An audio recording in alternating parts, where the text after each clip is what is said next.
Hey, do you find difficulties to identify the figure of speech in a poem or become totally confused when you have to go deep down to a poem and to identify that how this figure of speech works? So this video is absolutely for you.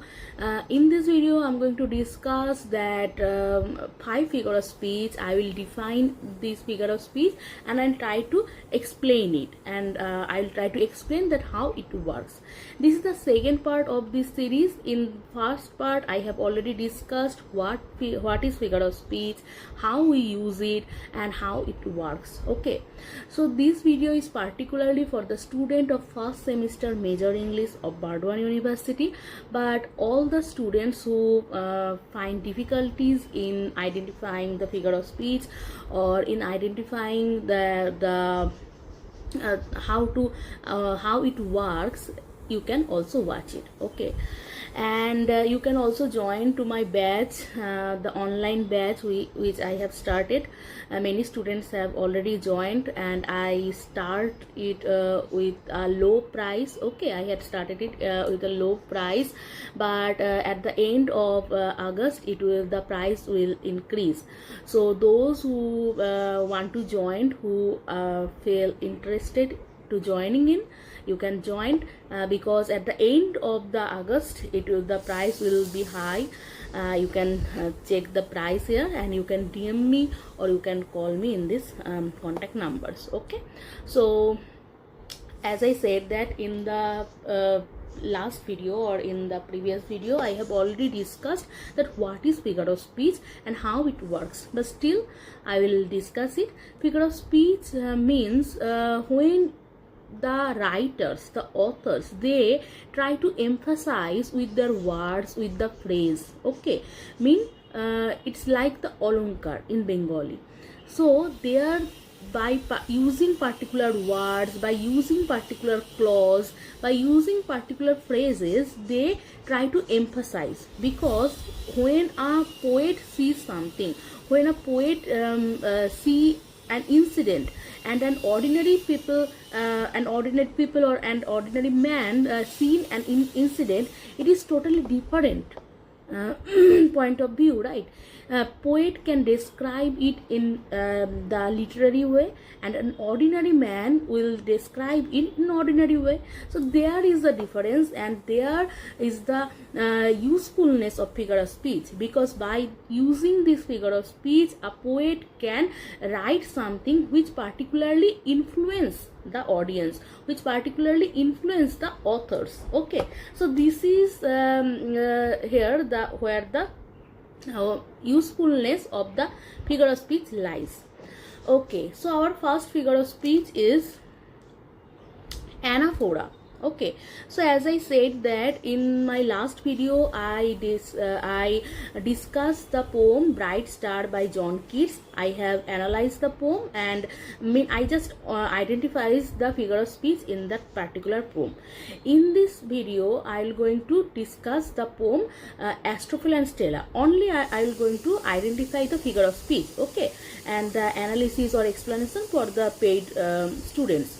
So I will discuss these figure of speech which are there in the poem Astrophil and Stella.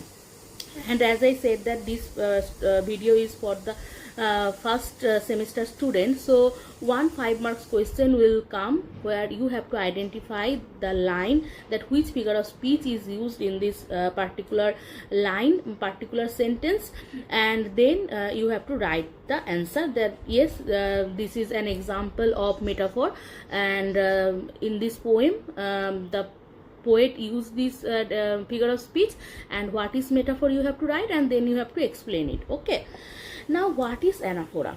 Anaphora is a figure of speech in which the same word, phrase, or group of words is deliberately repeated at the beginning of 2 or more successive lines, clauses, sentences, or phrases. This repetition is used to create emphasis, rhythm, emotional intensity, and and a sense of continuity. Okay, this definition you have to remember or you have to memorize. Anaphora কি? Anaphora হচ্ছে একটা figure of speech যেখানে same word, same phrase, I hope you understand. So phrase, same group of words are deliberately repeated at the beginning or more successive lines. মানে একটা word বারবার repeat হচ্ছে, একটা phrase বারবার repeat হচ্ছে, অথবা একটা গ্রুপ অফ ওয়ার্ডস বারবার ইউজ হচ্ছে ইন সাকসেসিভ ওয়েতে, ঠিক আছে, সাকসেসিভ লাইনে, ক্লজে বা সেন্টেন্সে। This repetition is use to create emphasis. আমি আগেই বলেছি যে প্রত্যেকটা ফিগার অফ স্পিচের শেষেই তুমি এই সেন্টেন্সটা দিতে পারো যে ফিগার অফ স্পিচ কেন ইউজ হচ্ছে, এমফাসাইজ করার জন্য, ইনফ্লুয়েন্স করার জন্য বা অ্যাট্রাক্ট করার জন্য। তাহলে এই লাইনটা তুমি সব জায়গাতেই দিতে পারো যে this figure of speech or এখানে বলা আছে repetition, this repetition is use to create emphasis, rhythm, emotional intensity and a sense of continuity. Okay, so তোমরা যদি এই এক্সাম্পলটা দাও, তোমরা যদি এই ডেফিনেশনটা দাও, তোমরা নিজেদের থেকে একটা এক্সাম্পলও দিতে পারো, অথবা তোমরা যে পোয়েমটার থেকে লাইন তুলে দিয়েছি সেটাই তোমরা ডেসক্রাইব করে দেবে। বাট যদি এক্সাম্পল দিতে পারো সের জন্য একটা মুখস্থ করে রাখতে পারো, মানে ডেফিনেশনটা তো তোমাদের মুখস্থ করতেই হবে, তার সাথে একটা এক্সাম্পলও মুখস্থ করে রাখতে পারো। ওকে ওকে, এক্সাম্পলটা দেখো, and all the people saw him and all the people followed him. তাহলে কি বললো, সবাই তাকে দেখলো এবং সবাই তাকে ফলো করা শুরু করলো, ঠিক আছে। So the repetition of the word all the people and all the people. Okay, so this is called anaphora. Okay, now some examples I have taken from the quotation. Okay, so examples of anaphora. Examples of anaphora. William Shakespeare Richard the second. Okay, তো তোমাদের question পেপারে কিন্তু বাইরের famous poem থেকেও কিন্তু line তুলে দেয় এবং সেখান থেকেও তোমাদের ফিগার অফ স্পিচ কিন্তু আইডেন্টিফাই করতে হয়, ঠিক আছে। তা আমি আগের দিন কিছু হোমওয়ার্কস দিয়েছিলাম, যদিও ওই ভিডিওটা এখন সেরকম ভিউজ পাইনি বলে কমেন্ট করেনি, কিন্তু পরবর্তীকালে তোমরা কমেন্ট করো। এই ভিডিওটাতে আমি সেই হোমওয়ার্কসগুলো তোমাদের ডেসক্রাইব করে দেবো, আর এই ভিডিওর পরেও আমি কমেন্টে তোমাদের হোমওয়ার্ক দিয়ে দেবো, সেই হোমওয়ার্কগুলো তোমাদের আইডেন্টিফাই করে আমাকে লিখতে হবে, রিপ্লাই দিতে হবে। ওকে, নাও this royal throne of kings, this sceptred easel, this earth of majesty, this seat of Mars। তাহলে বুঝতে পারছো কোন ওয়ার্ডটা বারবার রিপিট হচ্ছে, these royal thrones of king, this sceptred easel, this earth of majesty, this seat of Mars। The repetition of these at the beginning creates emphasis. Okay, now Charles Dickens's famous line at Tale of Two Cities থেকে, it was the best of times, it was the worst of times. Okay, so এখানে বুঝতে পারছো it was the এটা repeat হচ্ছে। দেন it was is repeated beginning of successive clauses। এই এক্সাম্পলগুলো মনে রাখতে হবে না, এক্সাম্পলগুলো জাস্ট তোমাদের বোঝানোর জন্য আমি নিয়ে এসেছি। ওকে, Winston চার্চিলের we shall fight on the beaches, we shall fight on the landing grounds, we shall fight in the fields। The repetition we shall creates the determination and emphasis। Now Martin Luther King থেকে junior king থেকে, I have a dream, very important line, very important quotation। So I have a dream is famous example of anaphora।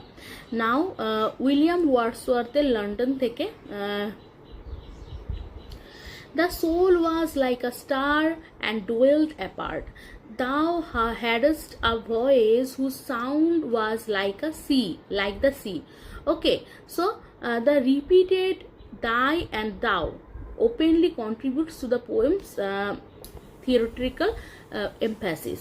ওকে, তাহলে আশা করি তোমরা বুঝতে পেরেছো যে what is anaphora, when the repetition of words, phrases and group of words comes successively. Okay, now paradox. আমাদের second figure of speech হচ্ছে paradox. Paradox is a figure of speech in which a statement appears to be contradictory, absurd or impossible at first but contains a deeper or meaningful truth. Okay, so paradox is a figure of speech, যেখানে কি হচ্ছে দুটো, এটা অনেকটা অক্সিমোরনের মতো। অক্সিমোরনে কি হয়, দুটো ওয়ার্ড পাশাপাশি থাকে, sweet bitter sweet, then dark and dark light. Okay, so সেখানে দুটো অপোজিট ওয়ার্ড পাশাপাশি থাকে, কিন্তু এখানে দুটো অপোজিট স্টেটমেন্ট থাকছে যেটা একে অপরের contradictory.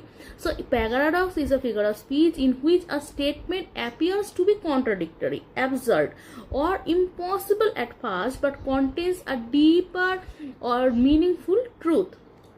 In simple words, a paradox seems self-contradictory on the surface but makes sense when understood more deeply. Okay, তো প্রথমে মনে হবে কি, এটা তোমাদের লেখার দরকার নেই, এটা বোঝানোর জন্য তোমাদের এইটুখানি মনে রাখলেই হবে। তো প্রথমে দেখে মনে হবে যে জিনিসটা কি বলছে, মানে অ্যাবসার্ড মনে হবে, তারপরে তোমরা বুঝতে পারবে যে না ঠিকই আছে, ঠিকই বলেছে।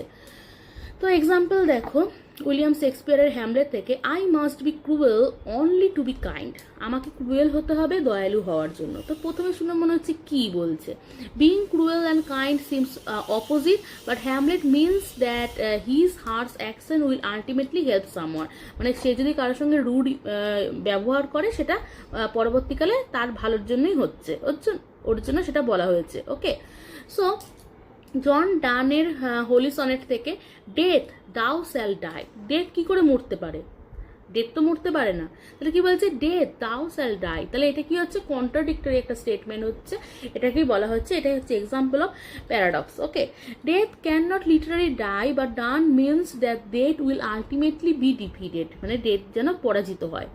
William Shakespeare Romeo and Juliet থেকে, parting is such sweet sorrow. Okay, parting is such sweet sorrow, এখানে দেখো এই প্যারাডক্স কিন্তু অনেক সময় অক্সিমোরনের সঙ্গেও মানে কনফিউজ হয়ে যায় লোকে, যে প্যারাডক্স এবং অক্সিমোরনের সম্পর্ক কি বা ডিফারেন্সটা কোথায়। তো প্যারাডক্সে কি যেটা বলছে মনে হবে অ্যাবসার্ড শুনতে মনে হবে, আর যদি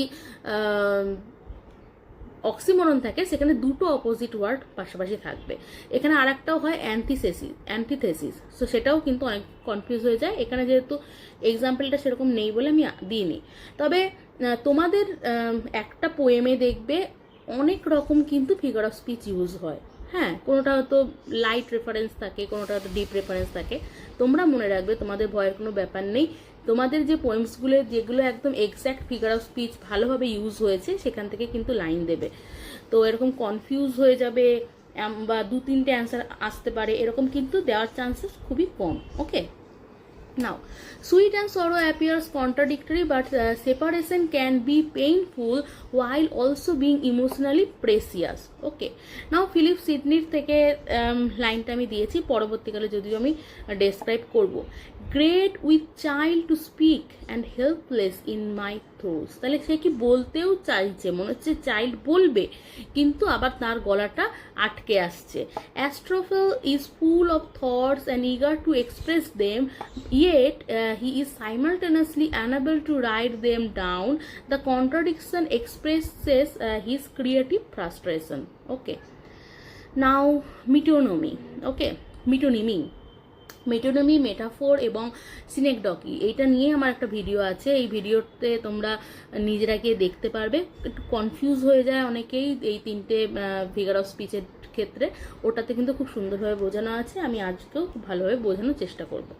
ওকে, what is metonymy? Okay, first of all you know that what is metaphor? Metaphor is when two unrelated things are compare with each other, right?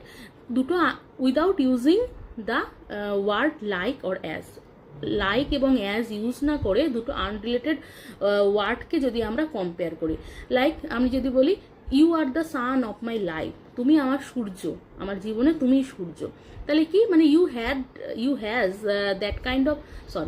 That kind of importance in my life, আমার জীবনে তোমার সেই ইম্পর্টেন্সটা আছে, তাই তো, তাই তুমি হচ্ছে আমার জীবনের সূর্য।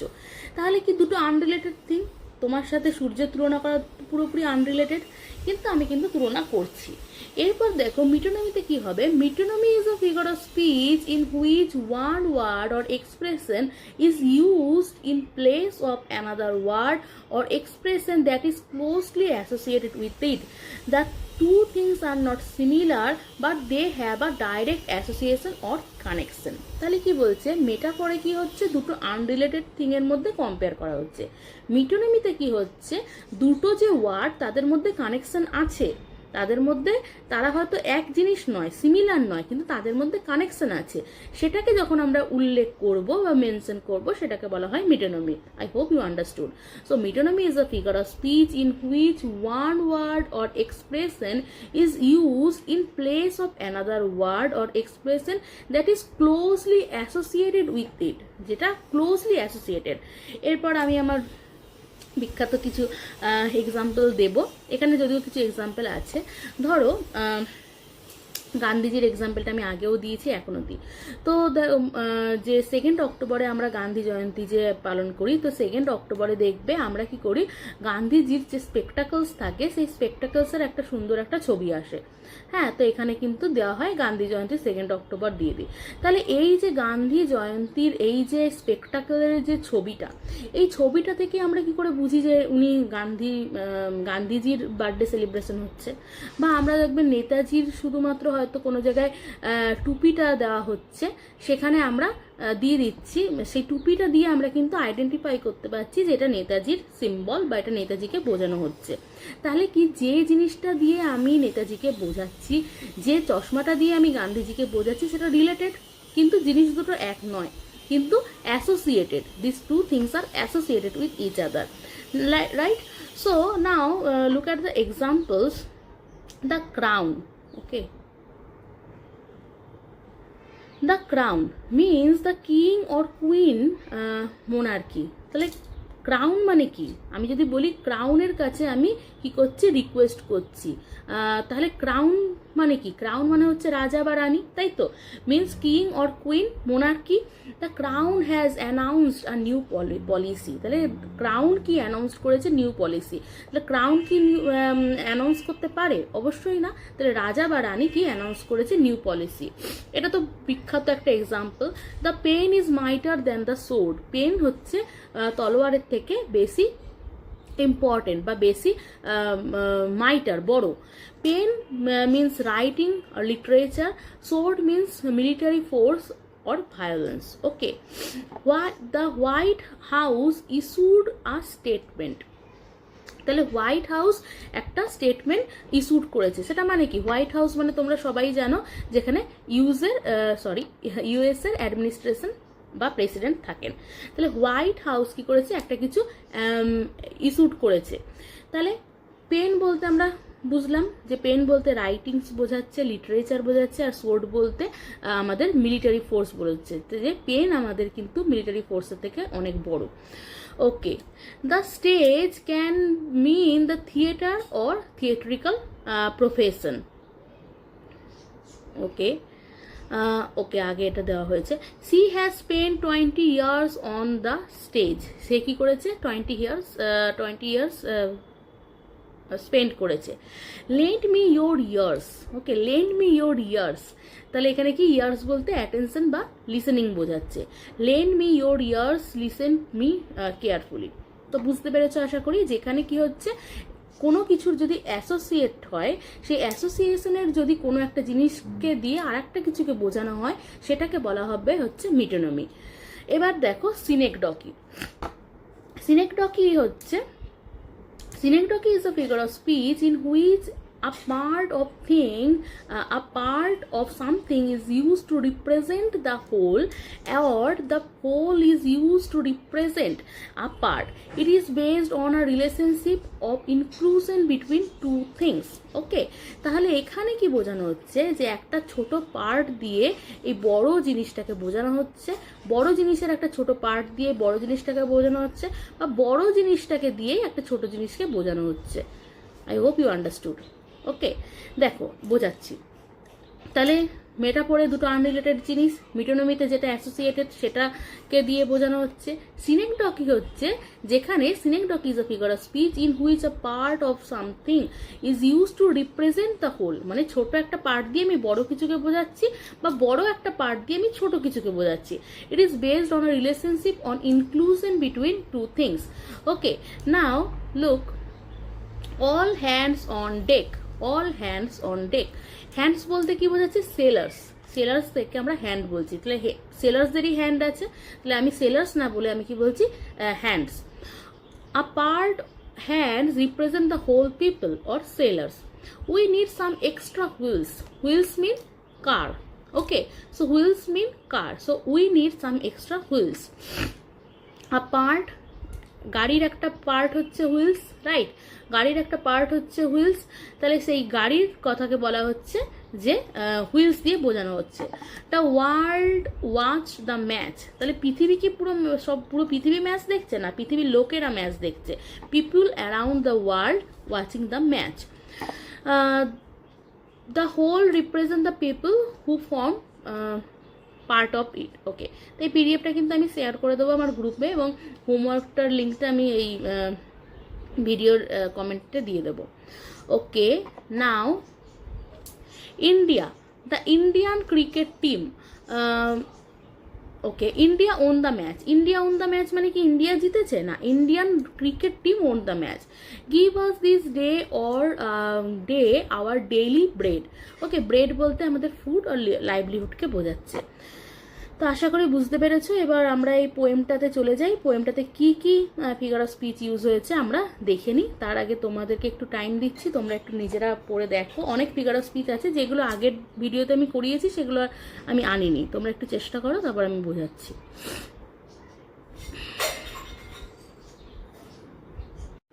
Okay, so let us discuss the figure of speech which are used in this particular sonnet, Estophel and Stella, sonnet number 1. Okay, so the first figure of speech which I have discussed today, anaphora, right? Anaphora means when the words, the phrase they coming successively, মানে পরপর পরপর আসবে। তাহলে এখানে দেখো, এই লাইনে দেখো, that sea, dear sea, might take some pleasure of my pain. Pleasure might cause her read. Reading might make her know. Reading might, okay. Reading might make her know. Knowledge might pity win. So the successive use of the word might. Might টা কি পরপর পরপর আসছে। তাহলে কি হবে? This is the example of anaphora. Okay, this is the example of anaphora. Now the second one, second হচ্ছে metaphor. Metaphor আজকে বোঝাইনি, মেটাফোরের এখানে এক্সাম্পল আছে। মেটাফোরের এখানে অনেকগুলোই এক্সাম্পল আছে, তবে আমি যেটা বলছি যে যেটা দেখবে খুব মানে বোঝা যাচ্ছে যে ফিগার অফ স্পিচটা থেকে, সেখান থেকে কিন্তু আসবে, এবং এই পোয়েম থেকে আসলে কোনটা আসবে আমি তোমাকে এখনই বলে দিচ্ছি। Okay, so I sought fit words to paint the blackest face of woe. এটাকে এক্সটেন্ড মেটাফোরও বলা হচ্ছে, এক্সটেন্ড মেটাফোর, যেখানে দুঃখটাকে বোঝানো হয়েছে, ব্ল্যাকেস্ট ফেস অফ ও, নিজের দুঃখটাকে বোঝানো হয়েছে। ওকে, নাও পার্সোনিফিকেশন তোমরা পড়েছিলে। পার্সোনিফিকেশন আমি আগেও বলেছি যে পার্সোনিফিকেশন তোমাদের এই লাইনটা বেশি ইম্পর্টেন্ট। ইনভেনশন নেচার চাইল্ড, তাহলে ইনভেনশন কি? সে নেচারের child. What is personification? Parsonification mean when you apply the emotion, human feelings to an inanimate object or to an animal, কোনো অ্যানিমেলের উপর, কোনো ইনঅ্যানিমেট অবজেক্টের উপর, কোনো অ্যাবসার্ড আইডিয়াসের উপরে যখন আমরা কোনো হিউম্যান কোয়ালিটিসগুলোকে অ্যাপ্লাই করি, তাহলে ইনভেনশনটা তো একটা আমাদের কোয়ালিটি, ঠিক আছে? তাহলে সেটাকে দেখানো হচ্ছে যে ইনভেনশনটা, সেটা একটা অ্যাকশন, সেই ইনভেনশনটাকে দেখানো হচ্ছে নেচারসের চাইল্ড হিসাবে পার্সোনিফাই করা হচ্ছে। আর স্টেপ ড্যাম স্টাডিজ, মানে স্টাডিটাকে বলা হচ্ছে সৎ মা হিসেবে, মানে স্টেপ মাদার হিসেবে। তাহলে এটা কি হচ্ছে? Personification. This is an example of personification. Okay, now there are many examples. Okay, you can identify by your own also. Okay, beating truant paint. Pen কখনো ট্রুয়ান্ট হয়, অবাধ্য হয়? Truant paint also example of personification, খুব important. হ্যাঁ, truant paint আগের একবার question এসেছিল। ওকে, দেন তোমাদেরকে অ্যাপোস্ট্রফি বোঝানো হয়েছে। What is apostrophe? যখন আমরা কোনো ইনঅ্যানিমেট অবজেক্ট বা কোনো অ্যানিমাল বা একই জিনিস অ্যাবস্ট্রাক্ট আইডিয়াসকে আমরা কি করি, অ্যাড্রেস করি। This is called apostrophe. তাহলে এখানে দেখাই হচ্ছে fool said the muse to me, তাহলে এখানে কি ফুল বলে কবিকে অ্যাড্রেস করা হচ্ছে। This is an example of apostrophe. Apostrophe. Okay, তারপর আর আছে অ্যালিটারেশন। অ্যালিটারেশন তোমরা পেয়েই যাবে, অনেক এক্সাম্পল এখানে আছে অ্যালিটারেশন, নিজেরাও দেখতে পাবে। যেমন দেখো এখানে আমি দেখতে পাচ্ছি beating, B B, consonant sound যখন পরপর আসছে, বি বি। ওকে, তারপর এখানেও আছে P P, pain, pleasure, pain. Okay, আর একটা হচ্ছে তোমাদের প্যারাডক্স। ওকে, প্যারাডক্সটা আমি আগেও বললাম একবার। প্যারাডক্সটার এক্সাম্পলটা হচ্ছে এই যে but words came halting fourth, but words came halting fourth. তো এটা অনেক সময় তোমাদের অক্সিমোরন হিসেবেও দিতে পারে, অক্সিমোরন হিসেবে হলেও হবে, আর এটা প্যারাডক্স হলেও হবে। তাহলে এইগুলো হচ্ছে আমাদের এই পোয়েমের বা এই সনেটের ফিগার অফ স্পিচ, যেগুলো আমি আইডেন্টিফাই করলাম। আরও অনেক ফিগার অফ স্পিচ পাবে, তবে এগুলোই মেন, বিশেষ করে পার্সনিফিকেশনটা আর অ্যানাফোরাটা এগুলো আছে। তারপর অ্যালিটারেশনটা আসবে না, অ্যাপোস্ট্রফিটাও আসতে পারে, বাট পার্সনিফিকেশনটা বেশি ইম্পর্ট্যান্ট এখানে। আরও কিছু ফিগার অফ স্পিচ তোমরা খুঁজে পেলে তোমরা অবশ্যই কমেন্ট ডাউন করবে। আমি আপাতত এগুলোই দেখালাম, আর বাদ বাকি যারা পেইড ব্যাচের আছে তারা নোটসে পুরো ফুল অ্যান্সার পেয়ে যাবে।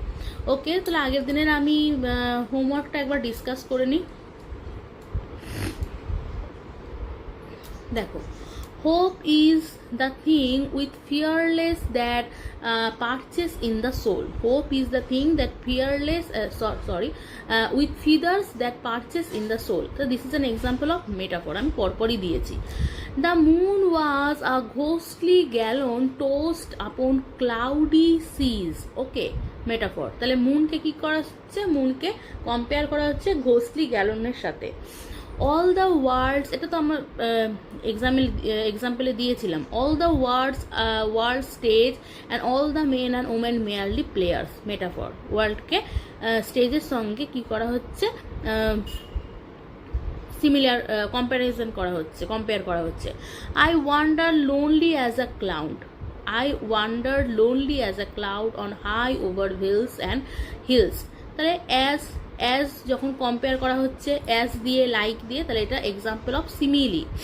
Oh my love is like red rose that newly sprung in June. This is an example of simile. What happens to a dream deferred? Does it dry like a raisin in the sun? Like simile. Okay. Oh wild west wind, thou breath of August being. Oh wild west wind, তার এখানে কি হচ্ছে, একে address করা হচ্ছে, example of apostrophe. O wild west wind. Milton, তো এখানে তো দিয়েই দিয়েছে exclamation mark. Milton, thou shouldst be living at this hour. Okay, apostrophe. Death, don't be proud, thou some have called thee mighty and grateful, apostrophe. Then পরের এক্সাম্পলটা দেখো,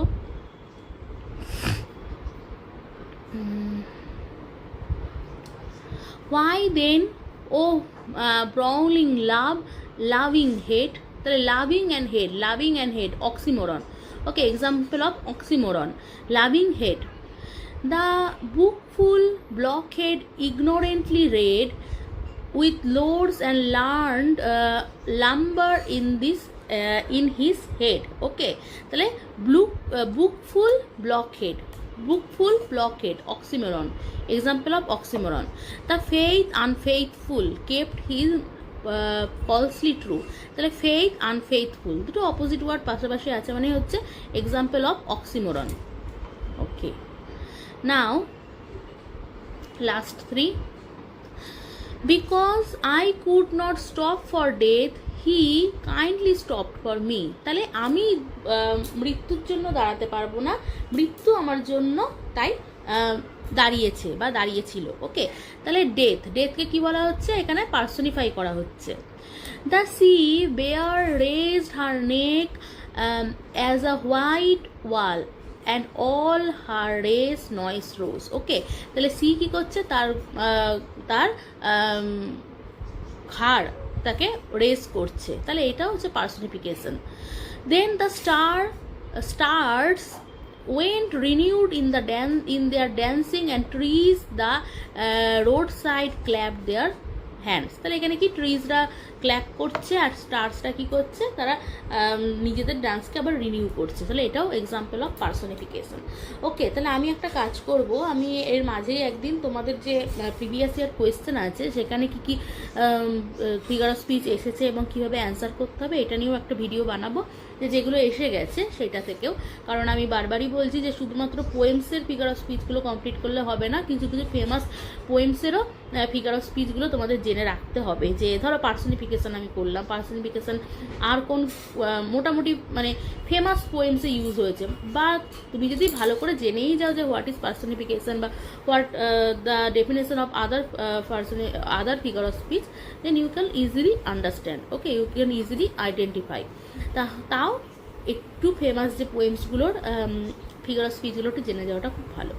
তো thank you very much for giving your time, and if any one is interested to join my online batch, we are happy to know.